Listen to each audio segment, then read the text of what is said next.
On True East, we often focus on tanks, drones, and strategic shifts in the Middle East. But today, we're turning to another front in this war. One that doesn't play out with missiles or ground forces, but with headlines, hashtags, and the fight for moral clarity. Before we begin today's show, one quick note on a personal note. For 21 years, I spent my time in the city of David inside biblical Jerusalem, excavating and unearthing the actual archaeology that proves the Jewish connection to Israel going back more than 3,000 years. As you can imagine, while there was a shockwave that went out to the world that was delighted about this, there was another shockwave that went out to the United Nations, to pro-Palestinian groups, to those who are denying Jewish history in Israel and framing the Jewish people as colonizers in our own land. I have now written a book called When the Stones Speak, which is coming out on May 13th. This book describes my eyewitness accounts over more than 20 years of how a courageous group of people insisted and continued on unearthing the most incredible discoveries that reinforce Jewish history in the state of Israel while standing strong against attacks that involved the Muslim Brotherhood, the State Department, even at one point a White House. So I would like to invite you to buy a copy today. You can pre-order it on Amazon or on Barnes & Noble. It will be available at bookstores near you. When the Stones Speak, we're going to include a link in the show notes. Thank you. Since October 7th, Israel has been under military assault, but so have Jews across the world. The war has spilled over beyond the battlefield into synagogues, classrooms, newsrooms, and especially into college campuses. Jewish students are afraid to speak up, afraid to wear a Magen David, a Star of David, afraid to walk to class. And just last week, Israel's National Security Council issued a chilling global warning. Jews abroad should hide signs of their identity. We are watching the collapse of moral courage inside the institutions we once trusted most: elite universities, media, the international human rights community. And now, it's reached a boiling point. The standoff between the Trump administration and Harvard has exploded, expanding now to over 150 US colleges and universities. At the heart of the dispute, the administration's freeze on federal funding in response to what it sees as a catastrophic failure to confront anti-Semitism and an outright refusal to stop pro-Hamas riots erupting on American campuses and universities. Universities are now publicly denouncing the government, framing this as political overreach.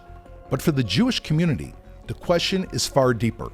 What does it mean when the very institutions Jews once relied on as a path to success, integration, and upward mobility become hotbeds of hate? What does it mean when education, long viewed as the gateway to a better future, is now a battlefield? And amidst all of this, a few voices have emerged with clarity and courage. One of those voices, perhaps the most well-known voice, is Eylon Levy, a former international spokesperson for the Israeli government and one of the most visible defenders of Israel since October 7th. He has conducted thousands of interviews on international media, dismantling falsehoods and standing up for Israel with sharp, unapologetic clarity. He joins me today to talk about the battle we're fighting, not just the battle on the ground, but in the realm of ideas, identity, and truth. Thank you, Eylon, for joining us. Major Spielman, good to be here. Good to see you again. We've switched seats. Switch seats, exactly. Now you get to sit in the anchor's seat and ask me the tough questions. I'm excited. So I don't have a book to promote, unfortunately. Well, let me pull out, that's true. Let me pull out my bullet sheet here. Eylon, you've traveled the globe more than anybody. I'd say you and Douglas Murray received the Flight Wing candidate for traveling the globe more than any two people defending. You want to guess how many times I've circumnavigated the globe since the beginning of last year? Do you have the answer to that question? I have the answer. 8. You have flown around the world 8 times? 8 times since the beginning of the war, yeah. I think you could have made it to Mars by then. Quite possibly, yes. You could be the first Israeli spokesperson on Mars. That's the other Eylon. The other. Nice. I like to say the only Eylon on Twitter with more followers than me, but he owns the platform. That's true.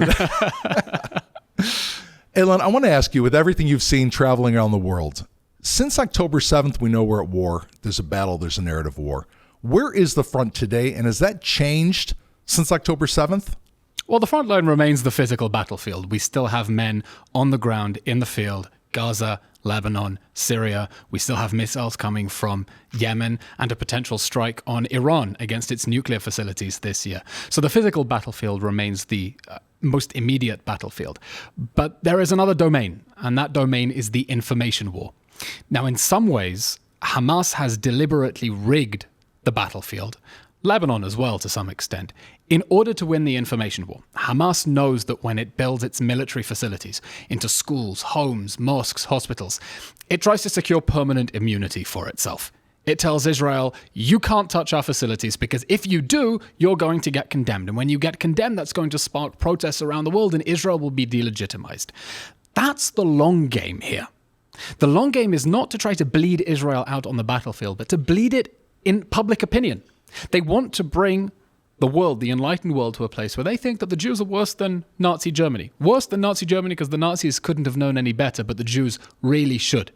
It is an attempt to destroy Israel by convincing people in the West that Israel deserves to be destroyed. And so the information battlefield is interlocked with the physical battlefield. They go hand in hand. Not only does the information battlefield affect how we're doing on the physical battlefield, literally whether we have enough ammunition for our men on the ground. That's why it's important to maintain diplomatic support.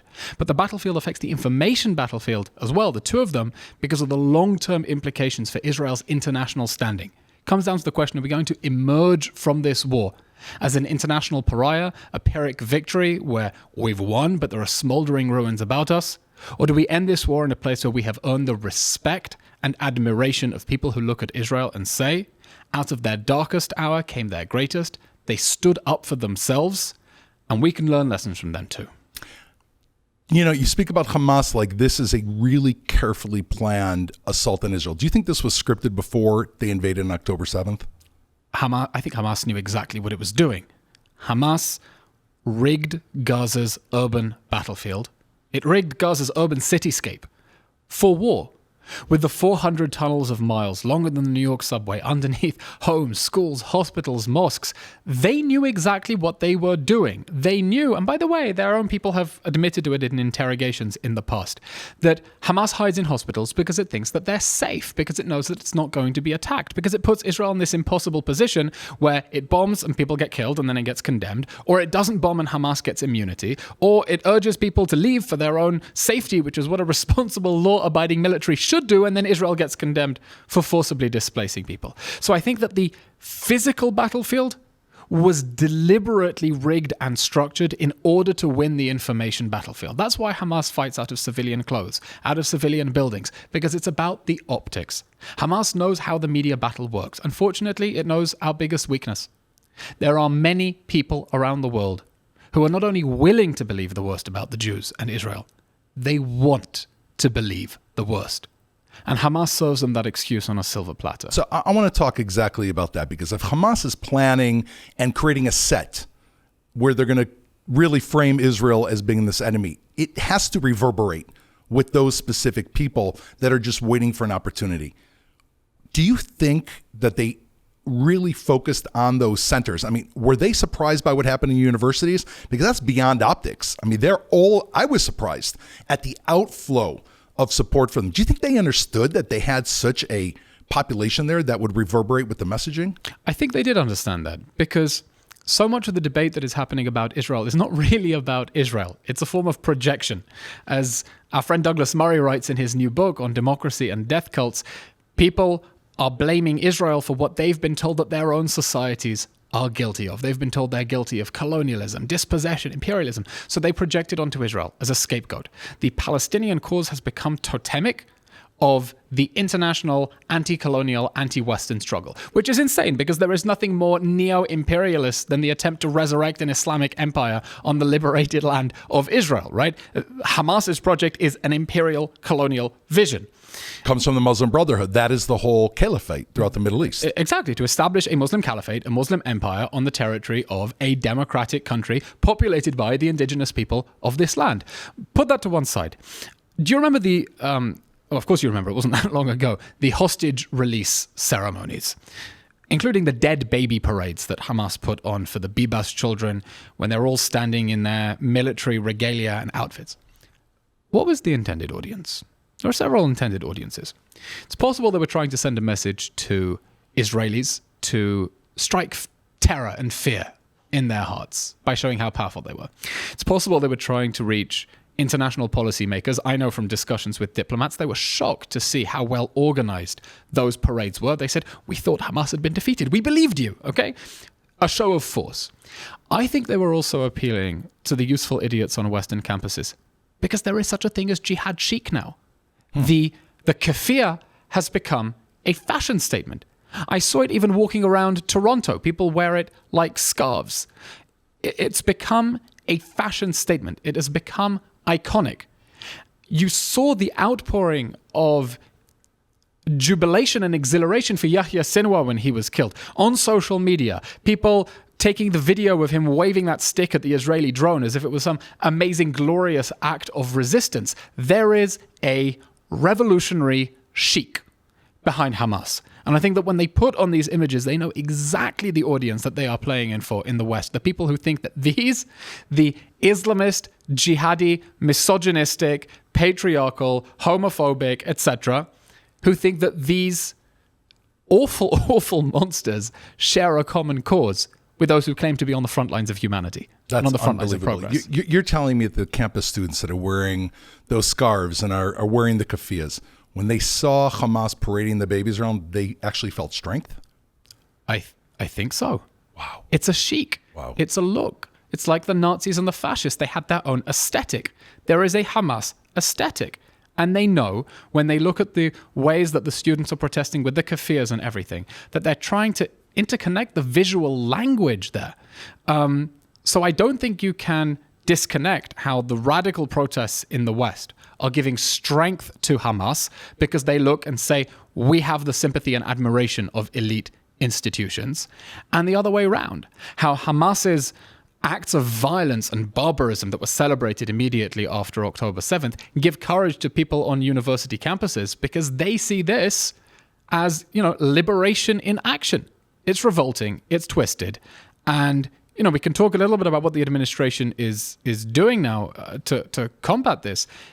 Whatever the answer, it is a movement that should deeply, deeply disturb people. It is symbolic, it is symptomatic of a deep sickness in Western culture, a form of self-loathing, an inability to regulate and mediate the difficult conversations these countries need to have about themselves without reaching into some imaginary mythical past and cosplaying resistance when these countries don't understand how good they've got it. So if you can't deal with things on the inside, basically blame Israel and blame the Jews. Meaning it's an easy outlet as opposed to soul searching. One of my favorite books is Anti-Judaism by David Nirenberg. He looks at the history of the portrayal of Jews. He says, we have a tendency to think of the Holocaust as a fluke. The Nazis went mad. They managed in 10 years to convince the Germans that the Jews were cockroaches and the Jews should be killed. But that form of projection, seeing the Jews as whatever we are not, has been a staple of Western intellectual history. When they were capitalists, the Jews were communists. When they were communists, the Jews were capitalists. If they were religious, the Jews were heathens. If they were atheists, the Jews were religious fanatics. If they're pacifists, we're militarists. If they're militarists, we're pacifists. You can never win it. So Western societies have always held up a mirror and said the Jews are whatever we are not, whatever we're defining ourselves in contradistinction to. He brings an amazing example. It goes back to the roots of, uncomfortably goes back to the roots of some of Christianity, where there was a reaction to Jesus. The whole myth, which is now rejected by the Catholic Church, that Jews killed the God of the Christians, right? Killed Jesus, established immediately an antithesis. By the way, I think we even hear this in the language coming from the Irish government, for example, when very early into the war, they said, I think that this is not self-defense anymore. It approximates vengeance. And you can just hear the echoes of, we are the kindly, charitable, compassionate Christians, not like those vengeful Old Testament Hebrews. But what I mean is, part of the challenge for us in telling our stories is that we slot so easily into stories that people are already telling about us. The Jews are already characters in the Western imagination. So forget the fact that we can't agree between ourselves what our story is and what we want and what our narrative is. There are people for whom it is very easy to tell stories about the Jews and project onto them. You see it in Ireland, for example, where old school Catholic anti-Semitism has merged with resistance to Britain so that they frame the Irish struggle against the British as the Palestinian struggle against Israel. You see it in Australia where left-wing activists are trying to make the linkage between indigenous people and the Palestinians, and you see it in Britain with the anti-imperial language. They see that it's much easier to graft their own neuroses and psychodramas onto us than to deal with them for what they are. You know, if you seriously believe that the founding sin of the Western world is colonialism and imperialism, and that white settler colonial states are the worst thing in history. And by the way, we should be honest, the formation of these countries was brutal on what they did to the indigenous people. But if you think that's the original sin, are you going to dissolve Canada? Are you going to dissolve Australia? Do you tell all the white people in Australia to go back home to England and create some Aboriginal republic? Or is it much easier to say, we'll start with the dissolution of the state of Israel? And that's how we essentially not exculpate. What's the word? We sort of offload we offload our guilt onto them. Our blood be upon them, if we're to quote the Gospels, paraphrase the Gospels. Eylon, the front line in this is a campus. I mean, how many campuses have you visited on your travels? Wow, I've had campus experiences. They have not been pleasant. Look, I went to Oxford. Previous time I went to Oxford, I didn't need 8 bodyguards. Wow. I went back to Oxford a few months ago. I mean, they were actually afraid of something physically happening to you. We had students who blockaded the entrance of Brasenose College, wearing kaffirs and chanting from Oxford to Gaza, long live the Intifada.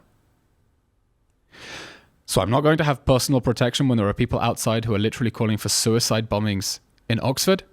Let me tell you what happened in Calgary. And you're the face of Israel, so I would assume they'll take it out on you. Do you know what happened in Calgary? Do you know Allahu Akbar is a traditional Canadian friendly welcome? University of Calgary, apologies to Canadians, middle of nowhere in Canada. The Muslim students on campus had realized that I was visiting. I was on a speaking tour with Stand With Us, and put out a poster with, Halloween dripping font calling me a terrorist, which I thought, great, that means they like me, right? No, apparently not. Protesting this genocidal baby killer. They found out where I was speaking on campus and were banging on the doors, chanting, Takbir Allahu Akbar, Takbir Allahu Akbar, genocidal baby killer. Eventually, the security said, you have to leave now. And I had to walk in the middle of a sentence out of the lecture hall, accompanied by my private security guard. In the professional jargon, they say a refrigerator. Hide behind the bins while they brought the car around the back entrance so I could be whisked off to the University of Calgary. That should disturb not only every Israeli, not only every Jew, it should disturb every Canadian. At the point that the police, at the point that security say, we cannot defend you, we cannot protect you as you exercise your legitimate rights of speech, you should flee. You should escape. It's deeply, deeply disturbing. And I don't know when this episode is coming out, but one can only hope that whoever wins the Canadian election is going to be the party that plans to do something about this. Absolutely. I mean, what a defeat. I mean, I'm sure those Muslim students, after that happened, called all their comrades at the other campuses and said, we won. Oh yeah, they put all the videos all over their Instagram because, as far as they're concerned, they chased a Zionist rat off campus. Let me add, when you go to these campuses, and there are Jewish students at these campuses, and some of them, I don't know, Calgary probably has a handful, but other campuses haven't. When they see you coming, the face of Israel, somebody who stood up on the news and has stood up for Israel, and they're in the front line with this new chic jihadism, what do they want from you? What are they getting from you coming there? Jewish students in the West face a horrible dilemma. Look, when I went to Oxford, when I was a student, it was said that you could have 2 of 3 things, okay? You could have a boyfriend or a girlfriend, you could get a first-class degree, or you could excel at a sport or an activity. You can't have all 3, okay? If you want to have a romantic life and to do well at your degree, there's no time for social activities. You have to pick 2 of the 3. They told me now it's changed. You can be pro-Israel or you can have friends. Wow. people who are pro-Israel are just being excluded, excommunicated, ostracized from society. When I was at Oxford, we defeated a BDS motion by a margin of 6-1 at the student union. Impossible to imagine now, where every college common room has adopted motions against Israel. And the risk is this then informs the next generation of policymakers. Students who are on campus today could well be in a classroom with the next prime minister of their country. Many of them will be in a classroom with a future member of parliament. Very many of them will be in a classroom with a future policy advisor. Everyone's in a classroom with a future journalist or future social media influencer or current social media influencer, because social media has completely democratized information and influence. And that deeply disturbs me, because on the one hand, I don't see a path for these institutions to reform themselves from within and for there to be a natural correction. On the other hand, any backlash against that movement is liable to ricochet against us as well. Some people meaning Jewish students. When you say against us, Jewish it's the students, Jewish students. Yeah. Because some people may look at what the Trump administration is doing, cracking down on Harvard and the universities and saying that's amazing. And 150 other universities. Someone is taking seriously the anti-Hamas riots and the anti-Semitism on campus. But many people will look at it and say, no, it's just an excuse and it's a fig leaf for an administration that is trying to seize control of all other centers of power in the country, to crack down on dissent and to use the Jews as an excuse. And therefore, anyone who associates with that out of the good faith desire to crack down on anti-Semitism and anti-Hamas protests is lending a hand to this whole other agenda that doesn't actually have anything to do with us. Look, if you say that on the left, so much of what is happening about Israel is projection, okay? And bundled together. Being anti-Israel is part of what it means to be on the modern left, together with being anti-West, pro-trans, environmental, whatever. It's a bundle of things that come together. By the way, when I helped to defeat the BDS motion at Oxford, I appealed to the student who was leading it. We were at high school together. I said, why are you doing this? You don't care about Israel. And she said, well, I'm just on the left. It's what we do. Wow. It's just part of the bundle, okay? So one way that you fight back against this is that being pro-Israel is just part of the bundle of being the backlash. Part of the bundle of the anti-woke backlash is that they hate Israel, therefore you're pro-Israel. But what if that doesn't work out for us, right? Because look at what's happening on the American right, among the woke right, for example, the Tucker Carlsons and the Joe Rogans. What happens when that big anti-Israel camp on the American right, if that becomes ascendant, and then you're stuck between a rock and a hard place? So if you have a cousin, a son, a daughter that's studying in the United States or in Britain, I mean, is there still a value? I mean, is it worth it to still study at an elite institution? That's a difficult question. It's a difficult question because... You send your kid into battle. I mean, if, by doing it by default, if you want to be a Jew, and the other side is saying if to be on the left is to hate Israel, which is default, unfortunately, attacking Jews on campus, which are associated with Israel. If you're sending your kid to Columbia, well, I'll tell you a story. There's a very prestigious Jewish academy in Manhattan, whose name I won't mention right now, that always sends students to Columbia. This year, I was told by one of the parents, not a single kid that was graduating applied to Columbia this year. They're not even sending their kids to the Ivy League school that is 3 minutes from the front door that they funded. Many of them are funded divisions by parents of people in that school.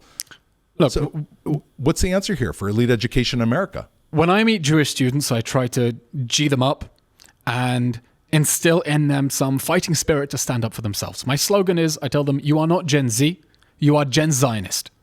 Being a Zionist means standing up to bullies. You don't let them bully you, shout you down. You don't let them call you names or push you around. You stand up for yourselves. You stand up for each other, for your Jewish brothers and sisters when they are in need. You earn respect for yourself. Now that's difficult. It's difficult to stand up to bullies because you pay a price for it. My message to Jewish students is, you want to go to an elite institution in the West? Do it. But you have a mission. You do not have the luxury of having an ordinary college education where you can study, get drunk, and do whatever it is students do. Because you know what? 18-year-old Israelis don't have the luxury of just having a normal existence. They have a mission too to go out and defend the country, at least the portion of the population that enlists in the army. If you are a student on campus, you need to know that part of your campus experience needs to be activism. It needs to be standing up for the Jewish community and for Israel. Going on the offensive. Going on the offensive. But you have to accept that you're going into a battlefield, and as part of studying, you will have to dedicate time to this fight because it matters. And the fight for Israel, not just, we're against anti-Semitism, but not when it comes to Israel. Here's why it's connected. The biggest driver of anti-Semitism now is the lies and propaganda that are being spread about Israel. And they're giving Jews an option of conditional acceptance. You can be Jewish, you can have your challah, you can have your Shabbos candles, that's all cool. You can even come and do a Seder inside the pro-Hamas encampment, the Tentifada. But as long as it has nothing to do with Israel. You want to be Jewish? Fine. As long as you turn your back so on we half left of the Egypt Jewish to world, come to America, not to Israel. and let your brothers and sisters in Israel burn. That conditional acceptance is extremely dangerous. And if you don't stand up to the propaganda against Israel, and if you don't stand up for Israel, then you allow the enemy to condition your acceptance within American, British society, wherever it is. And that is extremely dangerous for Jewish life. No country that has ever conditioned Jewish acceptance in that way has ever thrived and succeeded. And that's why these people are standing up not only for themselves, they're standing up for the well-being of their countries too. So is there a division within the Jewish community on campus? I mean, do you have kids who are actually agreeing to do this conditional acceptance? Look, the Jews on campus split into the 5 sons of the Seder table. Okay? The 5 sons. The 5 sons. Who's the 5th son? Well, who are all the 5 sons? There's the wise son. There's the wise son. The wise son asks difficult questions about the facts, knows that he is part of this greater Jewish collective and wants to stand up for Israel and the Jews. There is the wicked son. The wicked son is not out of the tent, but they try to take a position where we're in favor of everyone. We're pro-Israel, pro-Palestinian. They try not to get into the fight. They try to think that if they sit on the margins and don't get involved and are occasionally critical, that people will leave them alone. There's the son who, the simple son, many students who want nothing to do with this. There is the son who doesn't know how to ask, who is sort of sympathetic but is afraid of getting into a fight. And then there's the other son. And the other son isn't actually at the Seder table because he's outside protesting against his family, accusing them of putting Christian blood in the matzah. Okay? That's what we're seeing on campuses now. You have the students who are strongly, stridently pro-Israel, and they are going on the offensive, and they are fighting against the BDS motions, and they're really putting themselves on the line. You have the students who are trying to keep their heads down. The vast majority of them, they're not built for a fight. And then you have the students who have either internalized the criticism, really buy into it, or it's a survival mechanism, who think that by being against Israel, by wearing a watermelon yarmulke, they can buy their acceptance. But that's exactly what is so dangerous about this. They're never going to be radical enough for the radicals. They're never going to be radical unless they totally renounce all their Jewish identity entirely. They're playing with fire. Is anyone, I'm hearing this and it's incredible that the comparison between, I never thought about this, an 18-year-old IDF soldier and the commitment, if you're going to go to campus and have a strong Jewish identity, that you basically have to know that you're going into the narrative war and prepare yourself. The soundbite that I tell students on campus, if your cousins in Israel can lose friends who fell in battle, you can lose friends over a falling out over politics. And if your cousins in Israel can stand up to Hamas on the battlefield, you can stand up to the Hamas fangirls on campus. They have a mission to defend their people. They don't have the luxury of just having an ordinary student life. And you too have to accept that this is a pivotal moment in history right now. This is a pivotal moment in history. This is the formative moment when people's minds are made up on campuses thanks to the tectonic changes of geopolitics. What I tell them is, you might feel powerless because there is so much hate and so much disinformation, you don't know where to start. But you are the strongest voice who can convince someone your age on your campus. No one else is going to reach them. No one is coming to convince your friend who's consuming TikTok. It's literally on you. And that means that you individually can make a difference. And that should make you feel powerful because you can genuinely make a difference. And I hope that message empowers Jewish students to stand up for themselves. It's an incredible message, Eylon. I mean, it strikes me as being a lot to ask, but you're turning their weakness into strength. And, you know, I'm often asked as well, what can I do on campus? And I think that's the answer. Pick up your head and charge forward. Have you seen leaders emerge from this on campus? Have you seen heroes emerge in that environment? Wow, there are so many amazing Jewish student leaders who have been leading the charge. I can't name all of them. I mean, one trailblazer, my friend Adela Kochav, who, the Title VI Titan, she did the original lawsuit against NYU for anti-Semitism that opened the way for Trump's executive order that is now being used with the whole suite of Title VI cases against universities, sue them on anti-Semitism. She was the lawsuit that created the legal precedent for the lawsuits against the colleges now that are placing pressure on them. Incredible. Together with, I mean, I wrote the foreword recently for an anthology called Young Zionist Voices, edited by David Hazony. I'm too old to actually write a chapter in the book because I'm over 30. So I got to write the foreword as like the old fogies compensation. The elder statesman. The elder statesman, exactly. The elder statesman of the Gen Zionist generation, filled with, you know, some amazing campus leaders who have invested a lot of thought in how to tackle and how to combat these things. For those students who don't want to stay there and don't want to spend their lives fighting, and, you know, after hearing this description, the harsh reality, I feel like I'm going to take 5 cups of wine, not just 4 cups of wine. Maybe we'll do that after the podcast.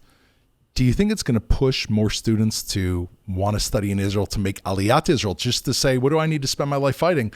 I'll go to Israel where at least I'm accepted for being a Jew. Look, it is a very dramatic decision to make, aliyah. How many 18-year-olds are going to commit themselves to go to Israel to study there? I hope it happens and that Israeli universities with their English programs are able to accept them. One thing I would definitely advise every Jewish high schooler abroad to do a gap year in Israel. Commit to 1 year in which you're volunteering, doing an internship, some pre-university program, and see if you like it. Test the waters. But I think Israel has incredible potential to absorb basically refugees from Western academia. But they don't have to think about it that way, okay? This is the duality of the Israeli story. The Jews who came here at the beginning of the 20th century, refugees or pioneers? They're in some ways both. They're in some ways refugees from anti-Semitism on a continent that had become uninhabitable. But in other ways, we told an inspiring story. This is the return to Zion. This is the rebuilding of our homeland. No one really did it until they were pushed out, except for a very few idealistic people. But we've always had this duality. There's never really been serious aliyah other than populations where they were pushed out, because they never leave until it's too late. And they built Israel. Look at the most recent aliyah of Russia. They built the whole high-tech industry. Exactly. So I think that there is an incredible opportunity to say, we can leverage this moment to build Israeli academia using students from the West who want to come here and live freely, enjoy the Israeli climate, enjoy the Israeli culture, who don't want to have to deal with all this mashigas on campus.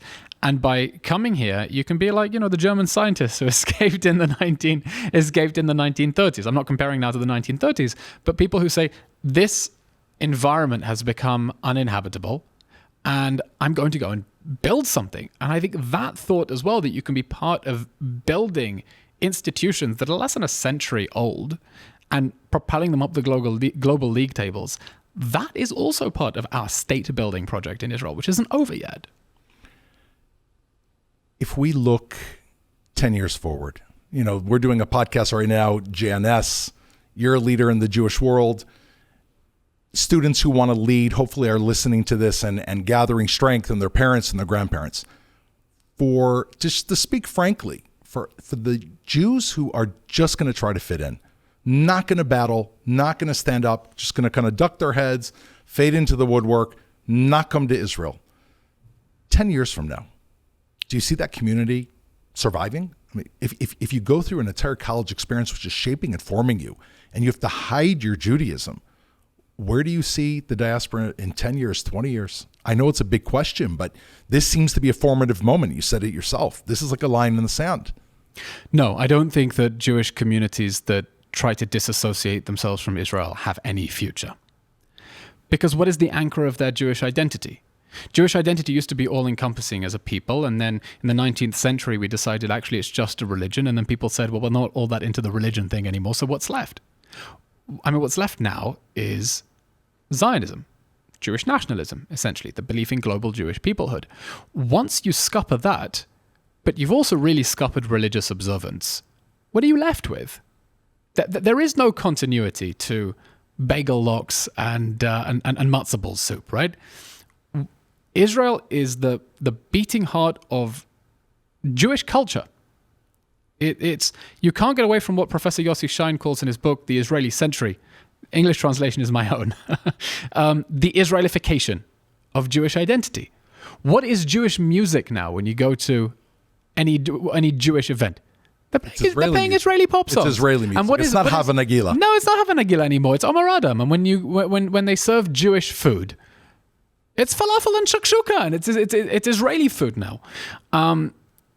So I don't see a way that you can disconnect from it. By the way, the irony is that those on the extreme left, those who claim that it's possible to have a Jewish identity that isn't connected to Israel, have made almost their entire Jewish identity about opposition to Israel. Their identities also revolve around this country, just in opposition to it.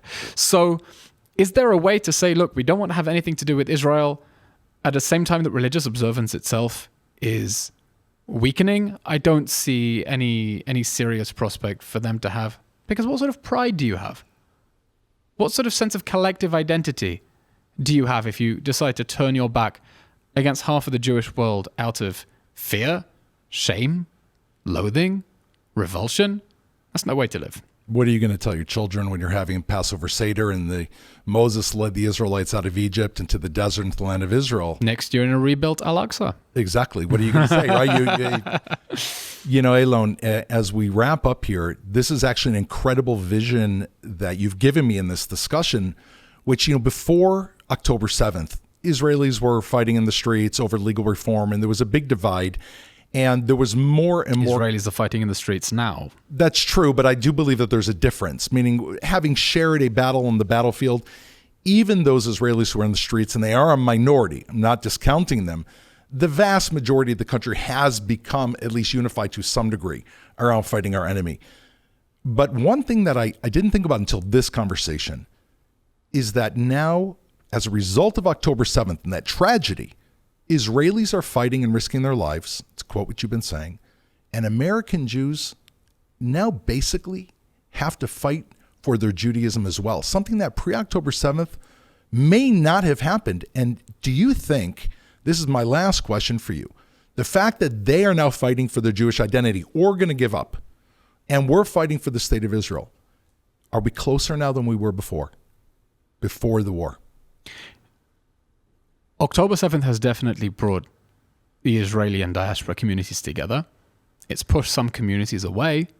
It's accelerated some trends of disassociation from Israel. But it's amazing what I see in the diaspora. And Israeli Jews don't understand the way that October 7th hit them in the gut. And how much, I mean, the Jewish federations of North America alone raised the entire GDP of a Pacific island nation in support for Israel in emergency funds. Incredible. After the beginning of the war. They really feel it in their kishkas. I've been to homes where you see hostage posters inside people's kitchens. Like, they really, really feel it in their guts. And they're fighting for their place in their own societies as well. What are Australian Jews debating ahead of the election? Canadian Jews. They've decided how they're voting based on attitudes to the Jewish community, by and large, at least those who are really involved. And many American Jews in the last election. Exactly, where we saw a swing towards the Republicans because of this issue. I think that October 7th has triggered in some ways a revival of Jewish identity. I call it the Great Diaspora Awakening. Question is how we sustain it. That's the challenge. How do you sustain that sense of solidarity beyond the initial shock of October 7th as the war becomes more controversial, as the goals of the war seem to be coming apart? How do you preserve that sense of togetherness? And it has to begin in Israel with preserving that sense of togetherness within the country. But Doron, the more that this country seems that like the wheels are falling off the place because we're back at each other's throats over everything from judicial reform and Haredi enlistment and this, the Yoamashit, the Attorney General, and about the Shin Bet, and and all these arguments inside Israel, the harder it is for the diaspora to associate with Israel, because it's not clear what path Israel is on and what it stands for and where it's going. And so if we really want to heal the relationship with the diaspora and build a strong sense of Jewish peoplehood, it has to start with a strong Israeli peoplehood as well. But good luck to whatever leader is able to bring us to a point of unity within the country. I'm listening to you, Eylon, and with your unique understanding, I'm going to ask one more question. I'm going to sneak one in, because I think that you are a leader in this area. I don't know anyone who understands this better than you. What do you see as your path forward as this grappling is between us and the diaspora? I see myself as a bridge between Israel and the diaspora. When I go on Israeli TV, I bring a perspective of how things look from the outside that aren't always obvious to Israeli viewers. And I'm able to communicate to international audiences the nuances within Israeli discourse that they're not seeing when they're reading everything in English. So I try to help to mediate the two realities for them and try to underscore the commonality that we have. And if it's up to me, I will continue to advocate for this country. Not in an official capacity now, through no choice of my own. You and I have been working together with the Israeli Citizen Spokesperson's Office, what we're calling Israel's citizen voice to the world, trying to underscore what we have in common and speak up for our country if our country won't speak up for itself. And I hope to continue with those efforts to promote understanding of Israel and its uniquely impossible predicament. Eylon, I can say one of the things that certainly came out of this war is there's a household name both amongst Israelis and amongst Jews abroad, and that household name is Eylon Levy. That happened through almost no choice of your own, but you answering the call of duty. And I think I speak for many of the people listening and many of those who hopefully will get this podcast that we wish you luck, because your luck is really a key at bridging the diaspora in Israel. Thank you so much for joining us, Eylon. Thank you, Major Spielman. Good to be here.